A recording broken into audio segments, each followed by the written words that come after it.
Very good morning students. आज की दूसरी क्लास में आपका बहुत बहुत स्वागत है। जैसे कि आप लोग जानते हैं कि हमारी जो हिंदी प्लस टू की जो पहली क्लास थी अंतरा भाग 2 की, उसमें हमने विषय सूची के बारे में जाना था।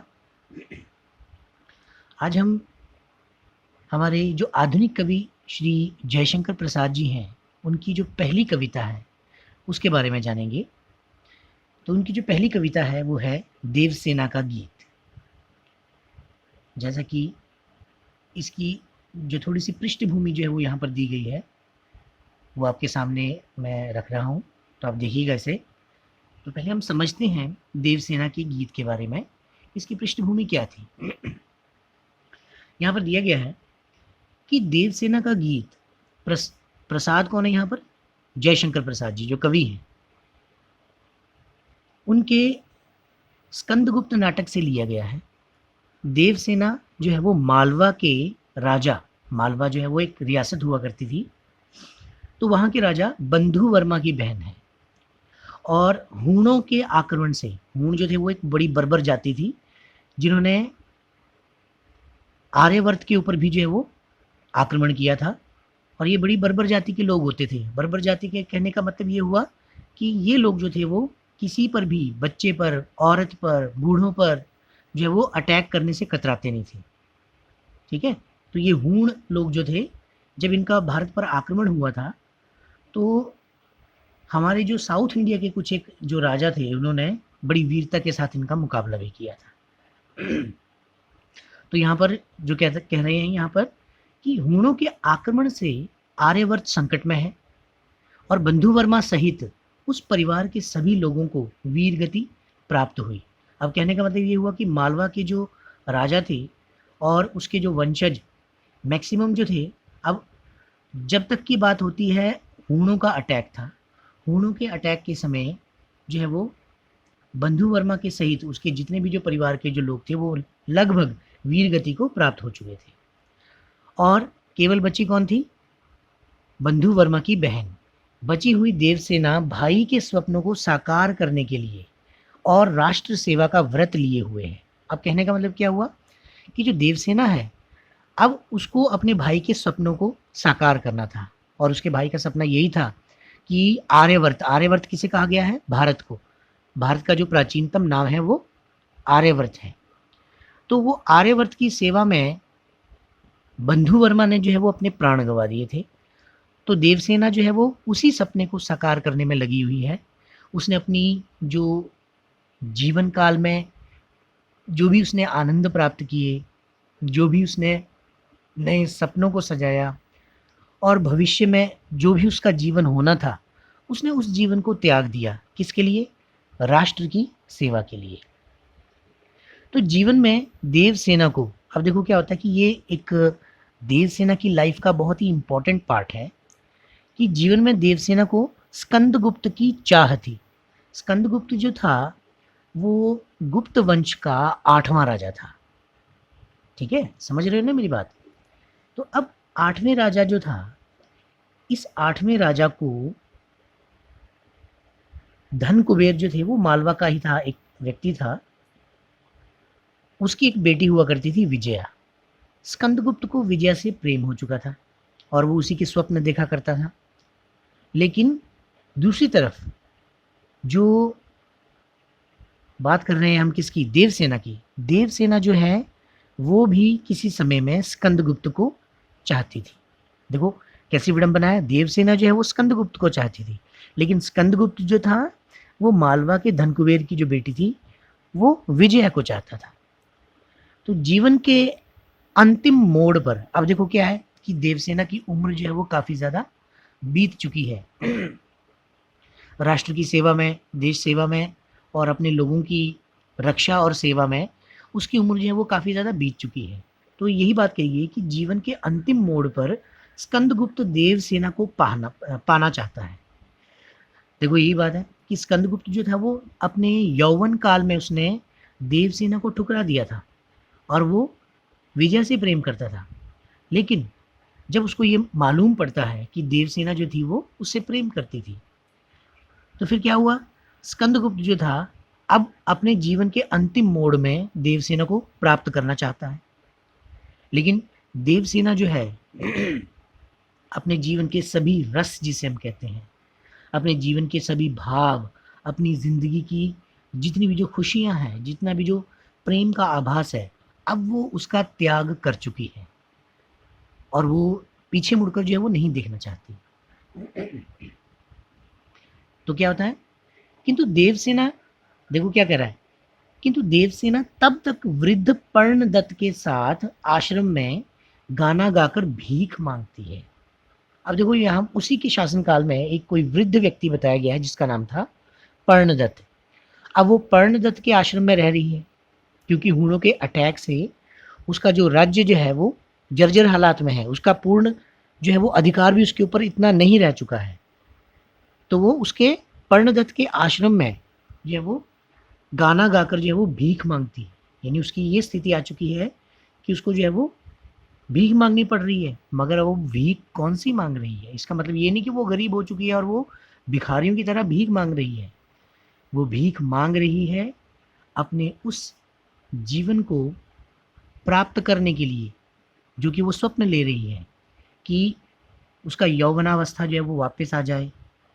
स्कंदगुप्त जो है वो जो कि उसको दोबारा से प्राप्त करना चाहता है और उसके समक्ष जो है वो प्रणय का प्रस्ताव भी रखता है, प्रणय यानी कि शादी का प्रस्ताव भी रखता है। तो वो कहती है कि अब इतने पड़ाव से वापस जो है वो गुजर कर अब वो दोबारा नहीं जाना चाहती वापस। तो वो इसी बात की भीख मांगती है कि मुझे अब पुरानी ज़िंदगी में जो है वो वापस नहीं जाना है। तो वहाँ पर जो एक महादेवी है, महादेवी की समाधि जो है वो उसको परिष्कृत करती है। परिष्कृत करने का मतलब होता है अलौकिक करना, संस्कृत करना, या फिर जैसे हम किसी को बहुत ही ज़्यादा सम्मान देते हैं, किसी की पूजा करते हैं, ठीक है, आचमन करना, शुद्ध तरीके से आचमन करती है उसे। फिर आगे देखिएगा, इसी के बारे में जो हमारे जयशंकर प्रसाद जी है जो किस तरीके से और क्या कहते हैं कि स्कंदगुप्त के अनुनय विनय, अनुनय विनय का मतलब होता है प्रार्थना करना। अब स्कंदगुप्त ने जो है वो देवसेना को बहुत ज़्यादा रिक्वेस्ट किया था, उसे विनय की थी, एक प्रकार से उसको बहुत ज़्यादा मनाने की कोशिश की थी, पर जब वे तैयार नहीं होती, यानी उसके उस प्रपोजल को वो नहीं मानती है, तो स्कंदगुप्त जो है वो क्या करता है, वो आजीवन कुंवारा रहने का व्रत ले लेता है कि मैं अब बिल्कुल भी जो है वो शादी नहीं करूँगा। बड़ी अजीब सी बात है, एक तो बुढ़ापा भी आ चुका है मगर फिर भी देखो आजीवन कुंवारा रहने का व्रत लेता है वो। इसका मतलब ये हुआ कि शायद उसका विवाह जो है वो नहीं हुआ होगा। इधर देवसेना क्या कहती है कि हृदय की कोमल कल्पना सो जा। अब हृदय की कोमल कल्पना का मतलब क्या हुआ, हृदय की कोमल कल्पना का मतलब ये हुआ कि देवसेना के हृदय में जो कोमल भाव उत्पन्न हो रहे हैं, क्योंकि अब वो शायद उसको ऐसे लग रहा है कि स्कंदगुप्त ने उसके सोए हुए प्रेम को दोबारा से उसका जब उसको रिक्वेस्ट किया है कि आप मुझसे शादी कर लीजिए, तो उसकी उन सोई हुई भावना को फिर से जगा दिया हुआ है। तो वो कहता है जयशंकर प्रसाद जी जो है वो किसकी, देवसेना की हृदय स्थिति को एक्सप्लेन करते हुए क्या कहते हैं कि हृदय की कोमल कल्पना सो जा, कि मेरे हृदय में उठने वाले जो कोमल भाव हैं अब तुम सो जाओ।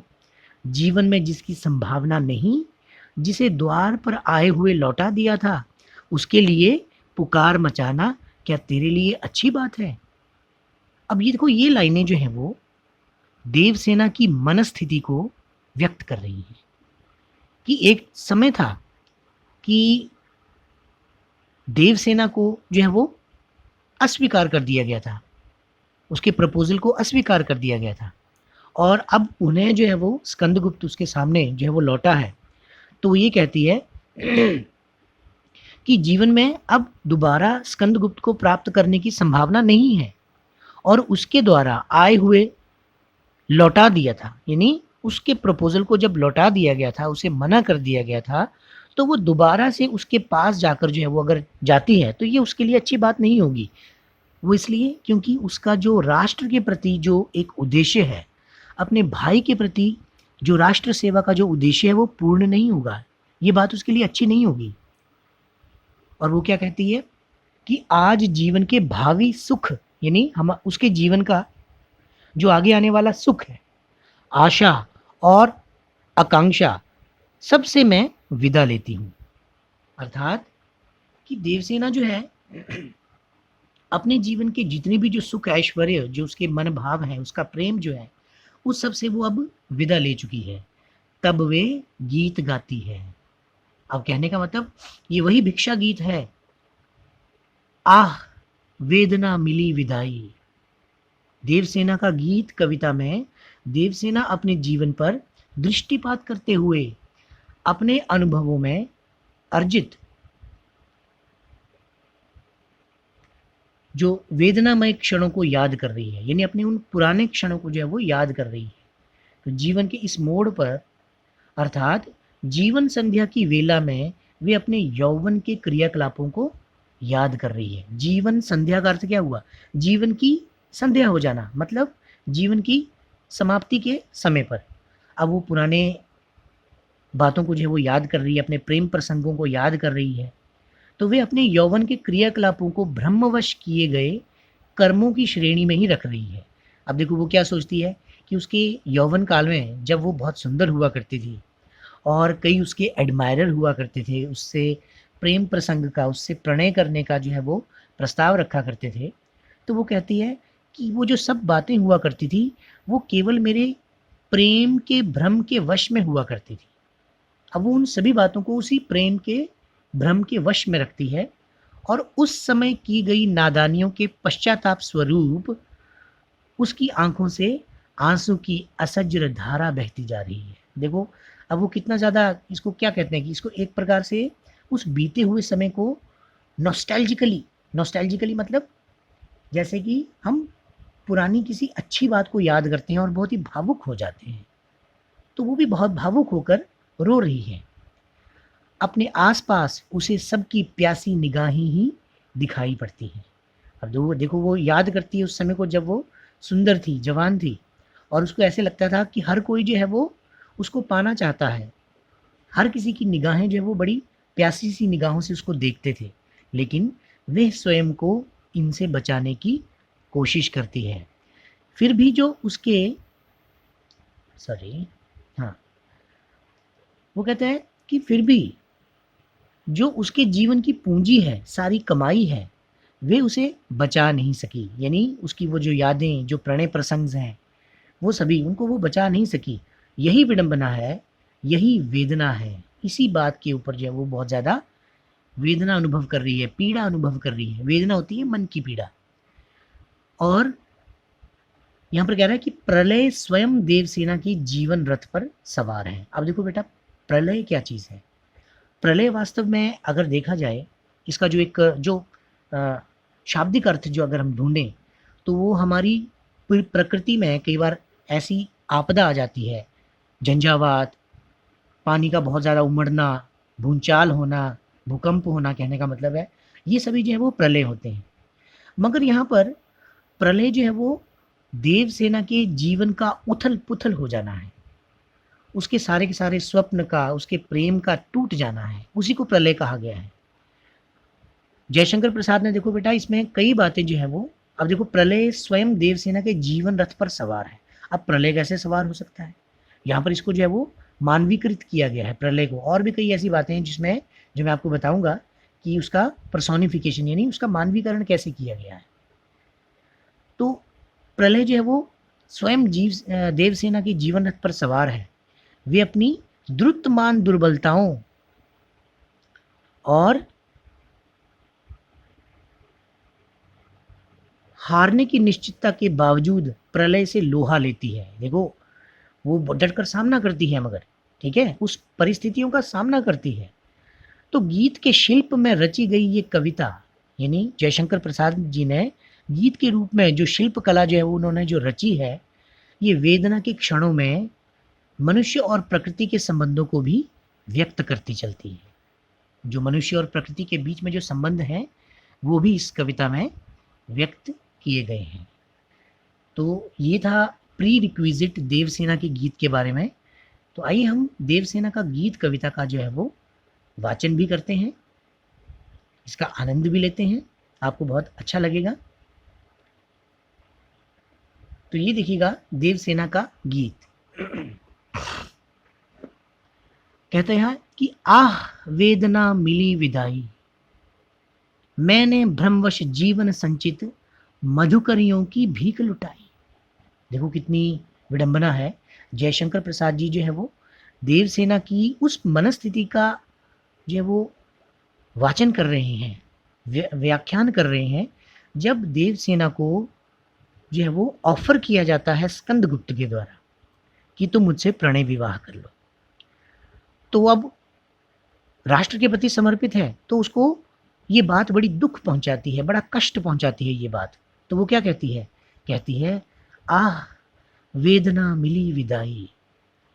वो कहती है कि ये जो पीड़ा है, मुझे स्कंदगुप्त के जो प्रणय विवाह के जो उसने ऑफर किया है मुझे, उससे मुझे इतनी ज़्यादा पीड़ा मिली है मेरे मन को। और मिली विदाई, विदाई वो कहती है कि जिस चीज़ को स्कंदगुप्त मुझे जो है वो ऑफर कर रहा है, मैं तो उससे विदा ले चुकी हूँ। इसलिए ये कैसी वेदना है जो विदा की हुई चीज़ों को पुनः दोबारा जो है वो मेरे सामने ला रही है और मुझे वेदना दे रही है, पीड़ा दे रही है। क्योंकि मैंने भ्रमवश जीवन संचित मधुकरियों की भीख लुटाई। मधुकरी कौन होते हैं? भिखारी, भिक्षु। तो यहाँ कहती है कि मैंने भ्रमवश, भ्रम कौन सा? उसके प्रेम का भ्रम। जब वो स्कंदगुप्त से भी जो है वो प्रेम करती थी, लेकिन स्कंदगुप्त जो था वो विजया से प्रेम करता था, आपको बताया गया है ना। तो मैंने भ्रमवश जीवन संचित, यानी उस प्रेम के भ्रम के वश में मैंने अपने जीवन की जितनी भी जो संचित की गई यादें हैं, जो प्रेम के भाव हैं, वो तो मैंने इन भिखारियों की तरह जो है वो भीख के रूप में सब लुटा दिया है। अब मैं इन चीज़ों में दोबारा वापस नहीं जा सकती। अगली पंक्ति में क्या कह रहा है? छल छल थे संध्या के श्रमकण। श्रमकण, श्रम का मतलब होता है मेहनत करना। श्रमकण से हमारा अभिप्राय ये हुआ कि जिस प्रकार कोई परिश्रमी व्यक्ति बहुत ज़्यादा परिश्रम करके संध्या के समय में थक कर चूर हो जाता है, वैसे हालात जो है वो उसके बन चुके हैं। वो कहती है कि छल छल थे संध्या के श्रमकण। संध्या उसके जीवन काल को भी कह सकते हैं कि उसका खुद का जो जीवन काल है वो राष्ट्र की सेवा में श्रम कर कर के जो है वो थक चुका था। आंसू से गिरते थे प्रतिक्षण, यानी आंसू के रूप में उसके जीवन की जो संध्या जो है वो आंसू के रूप में प्रतिक्षण पल पल जो है वो गिर रही थी। और कहती है मेरी यात्रा पर लेती थी नीरवता अनंत अंगड़ाई। यानी उसकी जो यात्रा थी, यात्रा कहने का मतलब उसके जीवन की यात्रा जो कि एक प्रेम प्रसंग से शुरू हुई थी और प्रेम प्रसंग के बाद राष्ट्र की सेवा में जो चली हुई थी। तो कहती है कि मेरी यात्रा पर लेती थी नीरवता अनंत अंगड़ाई। यानी नीरवता होता है अकेलापन। अकेलापन, जब मन जो है वो कुंठित हुआ होता है, बोझ से दबा हुआ होता है, दुख से दबा हुआ होता है, उन चीज़ों को पाने के लिए जो मिल नहीं पाती, तो इंसान जो है वो नीरव अनुभव करता है, अकेला अनुभव करता है। तो वो कहती है कि इस अकेलेपन ने एक अनंत, कभी ना ख़त्म होने वाली अंगड़ाई जो है वो मुझ पर ली है। इसलिए मेरे जीवन की जो संध्या है वो एक थके हारे व्यक्ति की तरह जो है वो चूर चूर हो चुकी है और पल पल आंसू जो है वो मेरे गिर रहे हैं। और कहती है श्रमित स्वप्न की मधुबाया में। श्रमित, थककर चूर हुआ, श्रम करके जो चूर हुआ व्यक्ति होता है, थका हुआ। तो जिस प्रकार कहता है श्रम से थका हुआ व्यक्ति स्वप्न की मधुमाया में, यानी सपनों की दुनिया में, गहन विपिन की तरु छाया में। गहन गहरा, विपिन जंगल, यानी गहरे जंगल की तरु होता है पेड़, छाया में, यानी कि देखो अब क्या कितनी बहुत बढ़िया बात जो है वो इसमें कही गई है कि स्कंदगुप्त के द्वारा जो स्वप्न जगा दिए गए हैं, उन स्वप्नों की दुनिया में गहरे घने दुखों की छाया में, दुखों के जो पेड़ हैं उसकी छाया में, पथिक उनींदी श्रुति में किसने यह विहाग की तान उठाई। वो कहती है कि उनींदी का मतलब होता है, पथिक होता है चलने वाला, उनींदी नींद ना आना, श्रुति श्रुति होता है सुनना।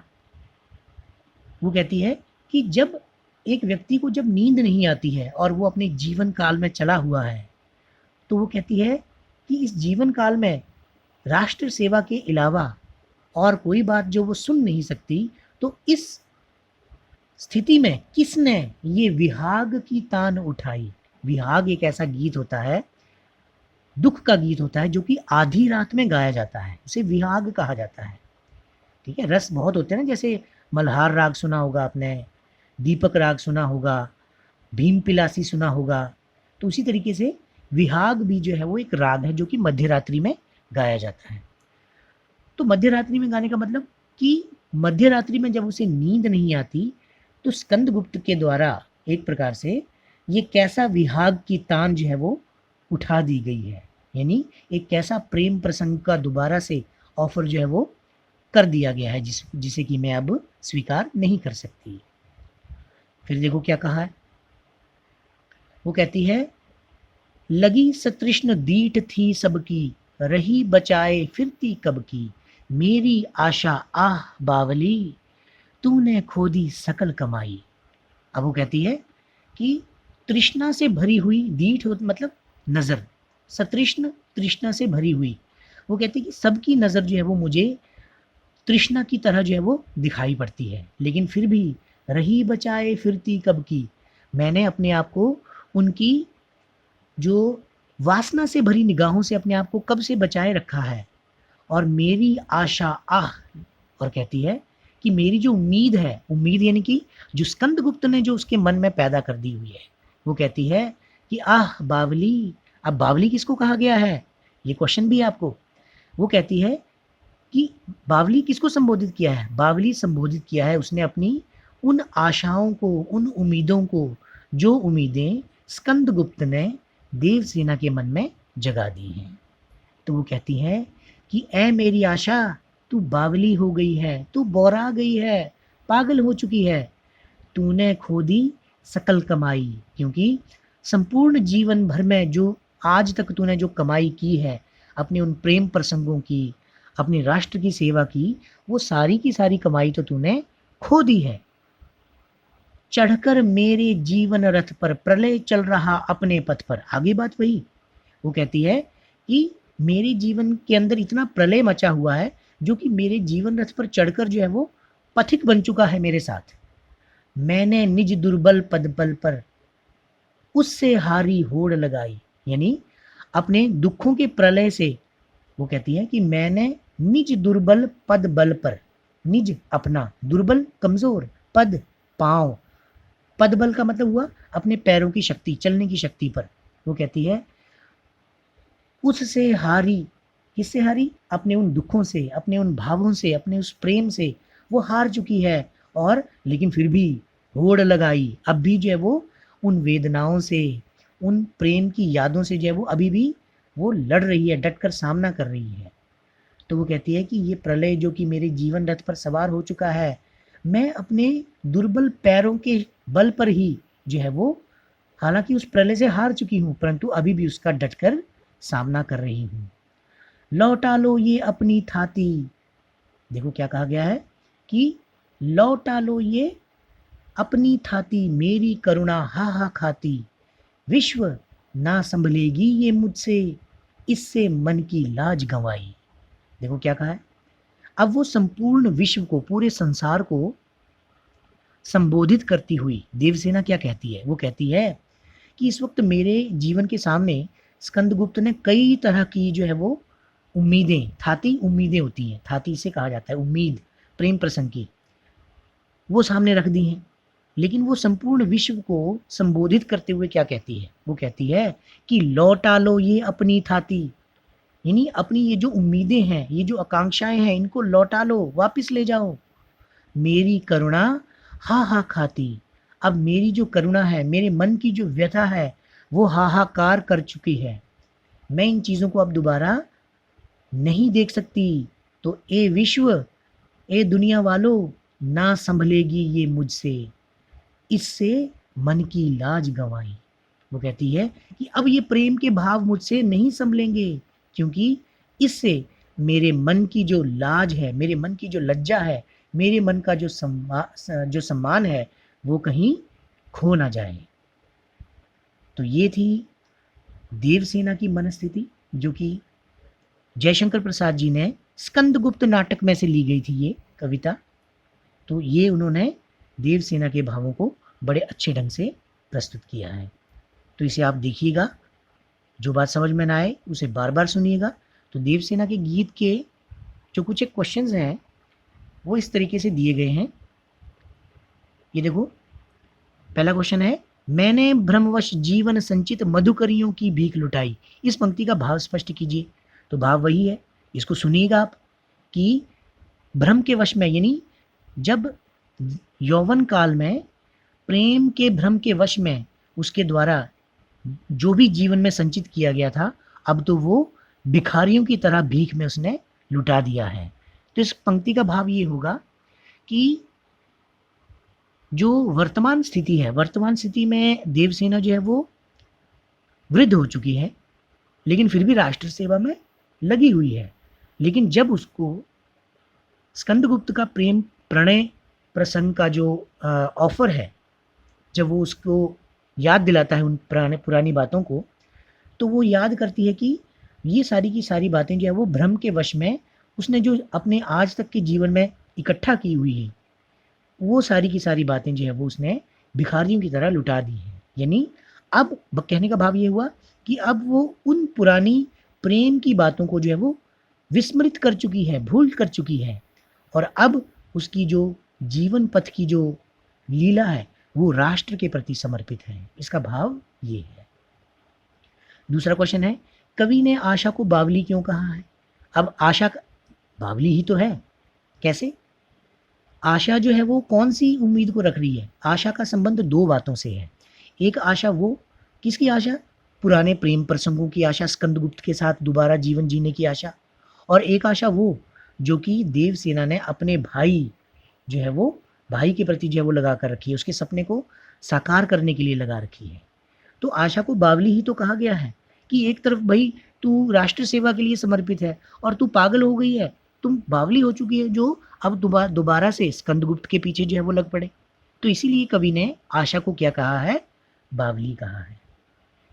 देखो तीसरा क्वेश्चन है, मैंने निज दुर्बल होड़ लगाई। इन पंक्तियों में दुर्बल पदबल और हारी होड़ में निहित व्यंजना स्पष्ट कीजिए। इसको आप पढ़िएगा, बहुत आसान है। दुर्बल होड़ का मतलब भी मैंने आपको समझाया था कि देवसेना जो है वो बहुत ज़्यादा थक चुकी है, ठीक है, अपने जो राष्ट्र सेवा का बोझ उठाते थक चुकी है, लेकिन फिर भी वो अपने उस प्रलय से लगातार उसने होड़ लगा रखी है। तो इसको आप जो है वो एक्सप्लेन करके मुझे दिखाइएगा, लिख कर दिखाइएगा, व्हाट्सएप पे डाल दीजिएगा आप लोग। फिर काव्य सौंदर्य स्पष्ट कीजिए। पहले ये 3 क्वेश्चन कीजिएगा आप लोग, ठीक है।